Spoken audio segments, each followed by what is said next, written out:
Hello everyone, welcome back to my channel and welcome back to a new vlog. আমি এই ভ্লগটা দিতে অনেক বেশি দেরি করে ফেলেছি। আর এই ব্লগটা হচ্ছে আমার ছোট্ট ভাইয়ের অন্নপ্রাশনের দিনের। সো এই ব্লগটা একটু দেরিতে হলো, আমি এটা আপনাদের সাথে শেয়ার করতে চেয়েছিলাম। তো বেশি দেরি না করে লেটস স্টার্ট দ্য ভ্লগ। অন্নপ্রাশন এটা আমাদের ধর্মের একটি বিশেষ উৎসব। সন্তান ভূমিষ্ঠ হওয়ার 5 থেকে 8 মাসের মধ্যে এই অনুষ্ঠানটার আয়োজন করা হয়ে থাকে। আমি শুনেছি 5 এবং 7 মাসে মেয়েদের, 6 এবং 8 মাসে ছেলেদের সাধারণত অন্নপ্রাশন দিয়ে থাকে। তো আমার বড় মামার ছেলে ও দেখতে দেখতে 8 মাসের হয়ে গিয়েছে এবং ওর জন্য আমরা আয়োজন করেছি অন্নপ্রাশনের। তো দিনটি ছিল 9 জুন। সেদিন আমার পরীক্ষা ছিল এবং আমার 2 বোন ভুট্টুগুড়িয়া তাদেরও পরীক্ষা ছিল।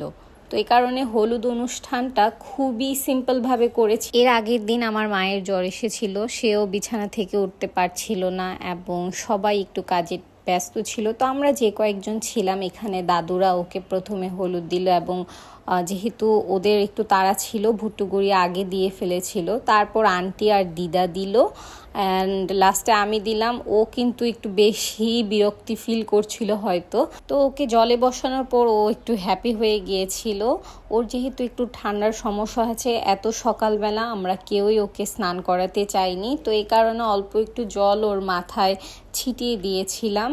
যাই হোক, এর পরের অনুষ্ঠান মানে মূল যেই অন্নপ্রাশন অনুষ্ঠান, সেখানে আমি থাকতে পারিনি কারণ আমার পরীক্ষা ছিল। ওর জন্য মানত করা হয়েছিল ওকে বারদি বাবার আশ্রমে নিয়ে অন্নপ্রাশন দেওয়া হবে, কিন্তু যেহেতু সেদিন আমার পরীক্ষা ছিল তো মামি চেয়েছিল আপাতত এই দিনটা হচ্ছে দেবভোগ মন্দিরে অন্নপ্রাশন দিয়ে তারপরের দিন আমরা সবাই যাব। তো এখানে দেখলাম মামি ভিডিও করে রেখেছিল, তো এই ক্লিপগুলো আমি অ্যাড করে দিয়েছি। এখানেও খাতা উঠিয়েছে এবং আশীর্বাদের পর এখানে খাতার পর নাকি টাকা উঠিয়েছে। আমাকে এসে বলেছিল সবাই। খাতা কলম ওঠানোর পর্ব শেষে এখানে ওকে মিষ্টান্ন খাইয়ে দিল এবং ও মিষ্টান্নটা খুব ভালোভাবে খেয়েছিল। যাই হোক, এই হচ্ছে পরের দিন 10ই জুন। এখানে সকাল সকাল ঘুম থেকে উঠে মা পূজা দিয়ে ফেলেছিল এবং আমি স্নান টান করে আমি রেডি হওয়ার আগে এখানে ঠাকুরকে একটু দর্শন করে গেলাম এবং তারপরেই চটজলদি রেডি হয়ে গেলাম কারণ সকাল সকালই বের হব ভেবেছি। তাও অনেকটা লেটই হয়ে গিয়েছিল। সেদিন ওয়েদারটাও খুব সুন্দর ছিল, গরম ছিল না। হোক, এরপর এখানে মামাদের ঘরে চলে আসলাম আর ও তো ঘুম থেকে উঠে ঘুম ঘুম চোখে কিন্তু তাও হাসছিল। এখানে আমরা সবাই রেডি ছিলাম, শুধু মামি বাদে। মামি রেডি হচ্ছিল আর এখানে দেখলাম ভুট্টুগুড়িয়া তো আনন্দে নাচানাচি করতেছে। তারপর এখানে সবাই একদম রেডি টেডি হয়ে আমরা সবাই বেরিয়ে গেলাম। মানুষজন আমরা একটু কম কমই ছিলাম কারণ যাদের বলা হয়েছে অনেকেরই সমস্যার কারণে আসতে পারবে না বলেছে। তো সেই কারণে আর গাড়ি ঠিক না করে আমরা ভেবেছি যে নদী পার হয়ে তারপর চলে যাব। সেই কারণে আমরা সবাই মিলে এখানে যাচ্ছিলাম হেঁটে হেঁটে। তারপর একদম চলে গেলাম ঘাটে এবং ঘাটে গিয়ে এখানে আমরা নদী পার হয়ে গিয়েছিলাম এবং আমার সত্যি কথা বলতে নদীতে এবং নৌকাতে সব জায়গাতেই খুব ভয় লাগে। তো এই কারণে আমি ওটার কোনো ক্লিপ নিতে পারিনি। এখানে বন্দর গিয়ে তারপর আমরা সিএনজি নিয়ে নিয়েছিলাম। 2টা সিএনজিতেই আমাদের হয়ে গিয়েছিল। সিএনজিতে ওঠার পর এত সুন্দর দৃশ্য দেখে আমাদের সকলের চোখ জড়িয়ে আসছিল, মানে অনেক সুন্দর লাগছিল। আরও অনেক ছোটবেলা যখন যেতাম এই রাস্তাগুলো খুবই বাজে অবস্থা ছিল, কিন্তু এখন দিন দিন রাস্তা খুবই ভালো হয়ে গিয়েছে। তো রাস্তায় যেতে যেতে এখানে সামনে লোকশিল্প জাদুঘর পড়লো, সোনারগাঁয়ের সেই বিখ্যাত জাদুঘর। এই জাদুঘরে ছোটবেলায় কত এসেছি তার হিসাব নেই। যাই হোক, পরে আমরা বারোদিয়া একদম আশ্রমের সামনে পৌঁছে গেলাম এবং আমরা সবাই নেমে গিয়েছিলাম। যেহেতু এই মাসে একটাই অন্নপ্রাশনের ডেট ছিল, তো সেই কারণে শুনেছি যে গতকাল খুবই ভিড় ছিল, কিন্তু আজকে অতটা ভিড় দেখিনি। মন্দিরে গিয়ে সেখানে মামা রুম দেখছিল কারণ সারা দিনই থাকতে হবে এখানে। প্রায় আমরা 11টার দিকে তো চলে গিয়েছিলাম। তারপর আমি এখানে মন্দিরটা ঘুরে ঘুরে দেখছিলাম আর যেই মেন মন্দিরটা বাবার, সেখানে কাজ চলছিল। তো সেই কারণে এই মন্দিরের ভিতরে নিয়ে রেখেছে বাবার মূর্তিটা। তো আমরা এখানে রুমে যাচ্ছিলাম। এখানে 4 তলার উপর একটা রুম ঠিক করেছে। সিঁড়ি দিয়ে যাওয়ার সময় একদম নিচ থেকে কবুতরগুলো খুবই সুন্দর লাগছিল, তো এই কারণে আমি একটা ক্লিপ নিয়ে নিয়েছিলাম। আর এখানে তারপর আমরা রুমে চলে আসলাম এবং রুম দেখে তো আমি অনেক অবাক হয়ে গিয়েছি, কারণ লাস্ট যেবার এসেছিলাম এরকম কিছু দেখতে পাইনি। এখানে দুটো বেড দেখলাম এবং একটা আলমারিও ছিল এবং বাথরুমের অবস্থাও খুব ভালো ছিল, মানে একদম ক্লিন ছিল। তো এখানে জানলার পাশ থেকেও খুব সুন্দর দৃশ্য দেখা যাচ্ছিল। তো এই রুম পেয়ে তো আমরা অনেক বেশি খুশি। এখানে আমরা সবাই একটু রেস্ট নিয়েছিলাম এবং ওর অন্নপ্রাশনের অনুষ্ঠানটা শুরু করার জন্য ওকে এখানে পাঞ্জাবি পরাচ্ছিলাম। আর ওর ধুতিটাও কিন্তু খুব কিউট ছিল। ওকে দেখলাম পাঞ্জাবি পরানোর সময় কান্না করতেছে এবং ধুতি পরানোর সময় তো কান্না করতে করতে একদমই শেষ। ওর মনে হয় ভালো লাগছিল না। খুব কষ্টে পরে মামি এবং মামা মিলে ওকে এই ধুতি পাঞ্জাবি পরিয়ে দিয়েছে।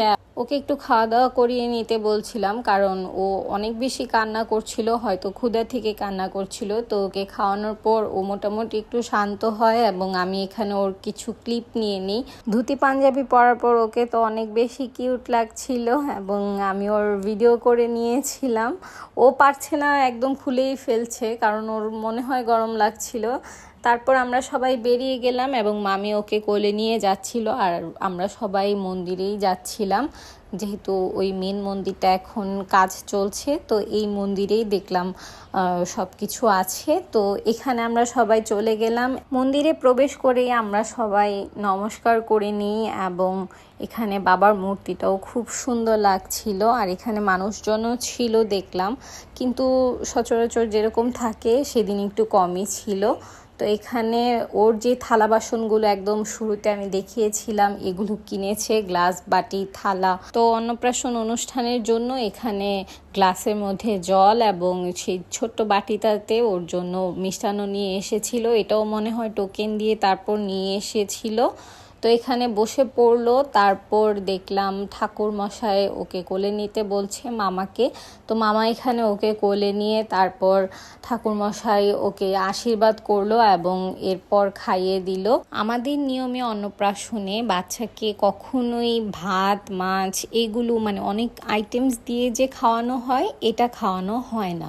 এখানে শুধুমাত্র মিষ্টান্নই খাইয়ে দেয়, আর যেই ভাত, মাছ, মাংস এই সব মামার বাড়িতে নিয়ে খাওয়ানো হয়। তো মামার বাড়িতে যাওয়ার পর ওখানে শাক, ভাত এবং সব কিছু মিলিয়েই খাইয়ে দেওয়া হয়। তো এটার একটা আলাদা রিচুয়াল আছে। তো সেই কারণে আমাদের এখানে শুধুমাত্র মিষ্টান্নই খাওয়ানো হয়। আরও তো মিষ্টান্ন খেতে খুবই ভালোবেসে গিয়েছিল, কারণ দুদিনেই আমরা বুঝতে পেরেছিলাম ওর মিষ্টান্ন অনেক বেশি পছন্দ।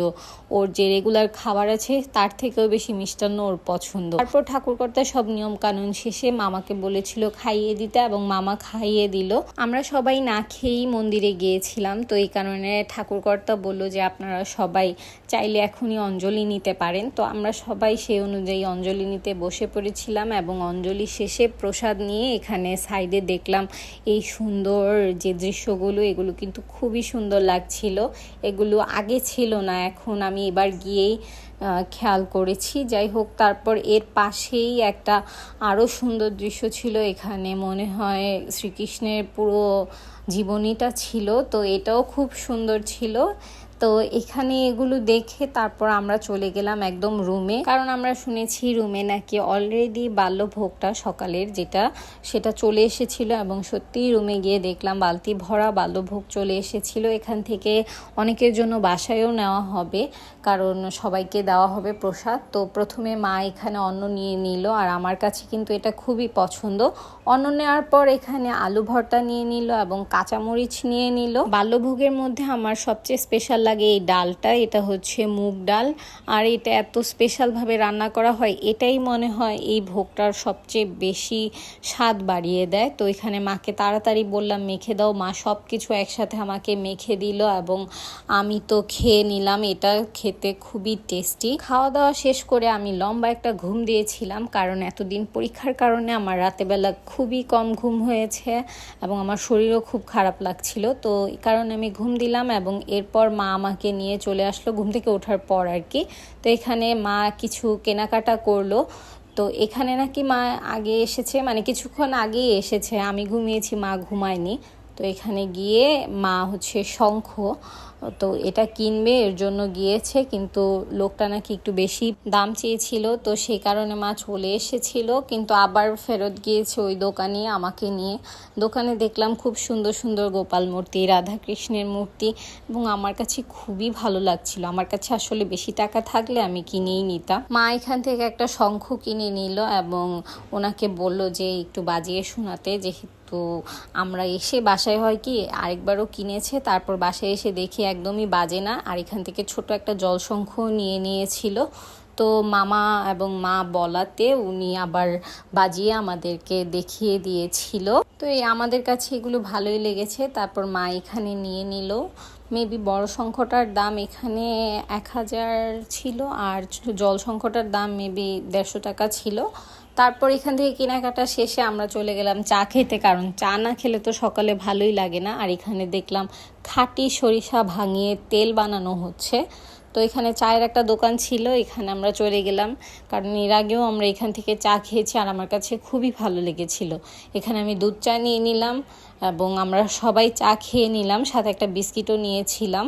তারপর এখানে হাঁটতে হাঁটতে চলে আসলাম একদম শ্মশান কালীবাড়ির ওই জায়গাটাতে।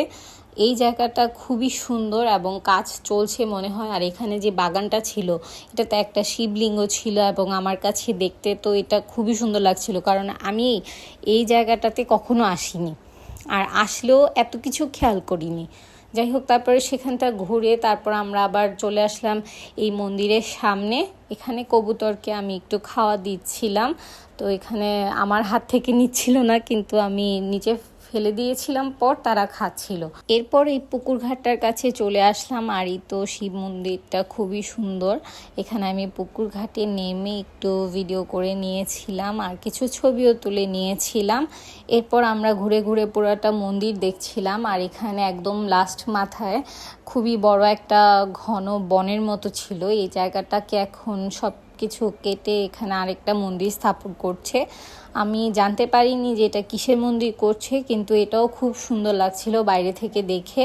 তো মন্দির দেখে তারপর আমরা একটু সামনে এগিয়ে চললাম, আর এই দিন ওয়েদারটা একদমই সুন্দর ছিল, আর এখানে দেখলাম এত অন্ধকারের মাঝে একটু সূর্যের আলো দেখা যাচ্ছিল। এরপর এখানে জানকীনাথ ব্রহ্মচারীর স্থাপিত মন্দির দেখলাম, তো এখানে আমি এটা দর্শন করে নমস্কার করে তারপর আরেকটু সামনে গেলাম এবং এখানেও আরেকটা মন্দির ছিল। তারপর আমরা একদম গেট থেকে বেরিয়ে এলাম, কারণ আমার খুবই আইসক্রিম খেতে ইচ্ছে করছিল। এখানে এসে আমি আর গুড়িয়া আইসক্রিম কিনে নিলাম, এবং ভুট্টো আমাদের সাথে তখন ছিল না, তো ওর জন্য আলাদা একটা আইসক্রিম কিনে নিয়েছিলাম। আর এখানে তো ভুট্টো গুড়িয়া সবাই অনেক খেলনা টেলনা কিনছিল। আইসক্রিম খাওয়ার পর আমরা একদম রুমে চলে গেলাম, এবং এখানে দেখলাম মামা এনেছে ডেওয়া ফল এবং এটাকে ভর্তা বানিয়ে দিয়েছিল। আমি তো এভাবেই খেয়ে ফেলেছিলাম। খাওয়া দাওয়া শেষ করে বের হওয়ার কিছুক্ষণ আগে আমরা আবার বের হয়েছিলাম, কারণ সরিষার তেল কিনবে, তো এর জন্য আমরা প্রথমে ফুচকা খেয়ে নিলাম, এবং ফুচকাটা খুবই ভালো ছিল, নিরামিষ ফুচকা। আর আঙ্কেল নাকি এখানে সবার মধ্যে একজনই যে নাকি নিরামিষ ফুচকা বিক্রি করে।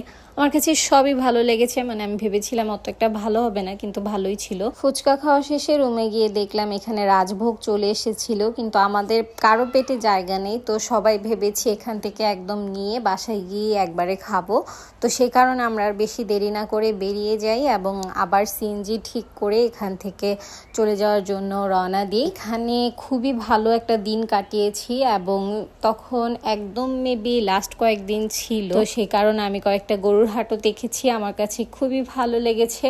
আগে বাসা থেকে বন্দরঘাটে ওখানে গরুর হাট দেখা যেত, কিন্তু এখন হয়তো ওই হাটগুলো বসে না, তো সেই কারণে আমরা দেখতেও পারি না। তো আজকের ব্লগটি এ পর্যন্তই থাকছে। আপনারা সবাই আমার ভাইয়ের জন্য অনেক অনেক আশীর্বাদ করবেন, ও যেন অনেক সুস্থ থাকে এবং ভালো থাকে। আজকের ব্লগটি ভালো লেগে থাকলে অবশ্যই একটি লাইক করে দিবেন এবং শেয়ার করে দিবেন, আর দেখা হচ্ছে নেক্সট কোনো ব্লগে। সে পর্যন্ত টাটা।